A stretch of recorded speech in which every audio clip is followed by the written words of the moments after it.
नमस्कार मित्रांनो, हॅलो. आज आपल्याकडे आहे सत्यनारायणची पूजा. तुम्हाला तर माहितीच आहे, आपले गणपती आलेले आहेत. पूर्ण एकदम गगनात मावेना असं असतं. आईच्या सगळ्या मैत्रिणी आल्या आहेत आणि तर त्या आहे ना, आज आपल्याला एक सुंदर भक्तिगीत ते म्हणून दाखवणार आहेत.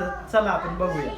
कुंज कुंज डोळे सुपायवडे कान, कुंज कुंज डोळे सुपायवडे कान, पार्वतीचा गणपती दिसतो किती छान, पार्वतीचा गणपती दिसतो किती छान. कुंज कुंज डोळे सुपायवडे कान, कुंज कुंज डोळे सुपायवडे कान, पार्वतीचा गणपती दिसतो किती छान, पार्वतीचा गणपती नको फुलू नको.